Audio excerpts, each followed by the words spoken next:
uma empresa a céu aberto e diante das mudanças climáticas, os desafios são ainda maiores. O Plano Safra está vindo aí, né? Vai ser lançado dia 30 de junho. Certamente há expectativa de que esses elementos sejam considerados na elaboração da política agrícola para o país. Para falar sobre preço, produto, padrão, volume e a diversificação da produção agrícola nacional, nós vamos ouvir agora o Celso Ricardo, que é consultor de agronegócio. Celso, obrigado por ter aceito o nosso convite. Então, nós estamos diante de uma situação que é calamidades climáticas, como a gente está vivendo no Sul, o governo se preparando para lançar um plano. Eu tenho a impressão que dessa vez esse plano ele vai ser olhado com lupa, não é essa a expectativa do mercado? Olá, Valteno, boa tarde, prazer estar aí contigo. Com certeza nós precisamos ter muito cuidado para esse próximo anúncio do Plano Safra, tendo por base essas movimentações que estão acontecendo, os fatores climáticos no sul do país. Nós estamos com uma previsão de uma seca muito forte na região do Pantanal e, de uma certa forma, o clima vem causando mudanças drásticas na produção de alimentos aqui no Brasil, ou até mesmo preocupação.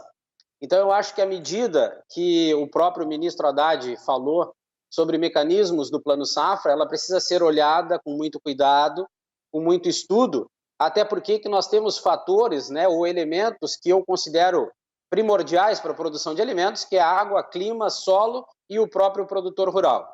Eu acho que a diversificação de alimentos ela não pode ser algo imposto por alguém ou por algum governo, seja lá por quem for. Nós precisamos ter muito estudo para poder viabilizar hoje uma diversificação, seja a cultura que for pelo Brasil afora, até pelas características que cada região dos nossos estados, dos 26 estados, possuem, né?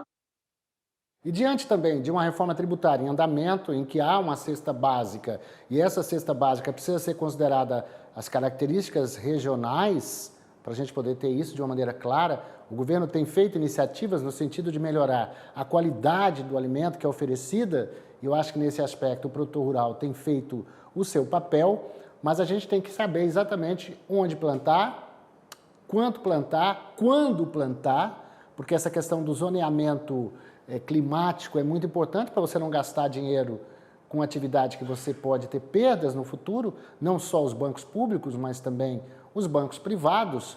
Então, eu tenho a impressão que a gente, quando vê o Rio Grande do Sul arder em chuvas, a gente fica preocupado com o que acontece também em outras regiões do Brasil. A gente teve uma seca danada em Roraima esse ano, você viu, o Amazonas abaixando o nível do Rio Negro, agora as inundações no sul. Então não é só uma região, são várias regiões do país que estão enfrentando esses problemas climáticos. Então como é que você vê aí, de que forma que a gente pode lidar com essas variáveis, diversificando a produção, mas também não tendo perdas, né, para que não só o financiador, mas também o próprio produtor não vá arcar com prejuízos? Olha, Valteno, a gente vê muito a necessidade muito grande do estudo de área. Nós precisamos entender exatamente o que nós temos entre clima, capacidade, solo, volumes de produções que serão necessárias para nós atendermos os mercados. E aí nós temos uma incidência direta sobre a qualidade desse produto que será produzido. Nós podemos pegar o exemplo do próprio arroz agora, que nós estamos falando sobre uma necessidade de importação que ainda está sendo analisada pelo governo. Nós temos que ver que, claro, que comparando qualidade e preço, o consumidor ele precisa, óbvio, ter condições de ter acesso a esse alimento. Mas aqui no Brasil, quando nós comparamos a importação do arroz, desse arroz da América do Sul principalmente, Argentina, Uruguai e Paraguai, qual a qualidade desse alimento que vai chegar à mesa do produtor brasileiro? Então, a diversificação de alimentos, ela vem também partindo de um princípio da qualidade sobre aquilo que nós estamos consumindo, do que nós vamos produzir para consumir.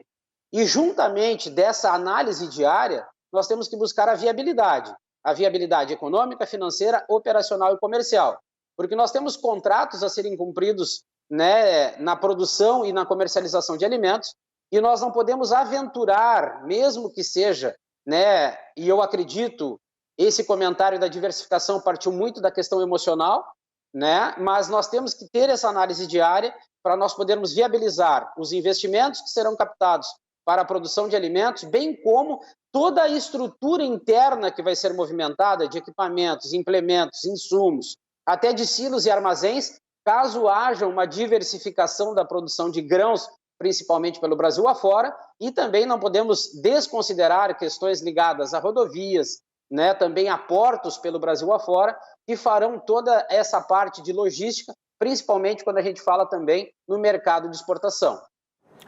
E também o fato de que esses elementos climáticos, eles vão influenciar, daqui a pouco eu vou falar com alguém lá da Federação da Agricultura do Mato Grosso, que vai dizer sobre as mudanças aí no calendário de vazio sanitário, também de semeadura, porque o tempo vai mudando, vai alterando aí os calendários para você também ter segurança biológica, alimentar, para você não trazer outras doenças, como é o caso da ferrugem asiática. Por isso você tem o vazio sanitário para cada região do país. Como o clima está louco, então você vai ter que adequar esses calendários para cada região.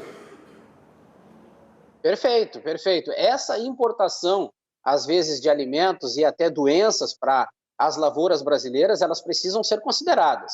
Os elementos, de uma maneira geral, que incidem sobre a produção, principalmente agrícola, eles são muito grandes. Aí tu falou da asiática, nós podemos falar dos problemas do cacau também, que é importado para o Brasil, claro que não ligado a uma questão climática, mas também de custo e produção e produto.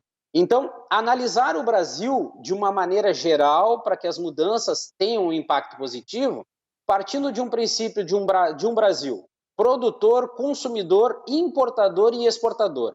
Cada cenário desses tem pontos positivos e negativos.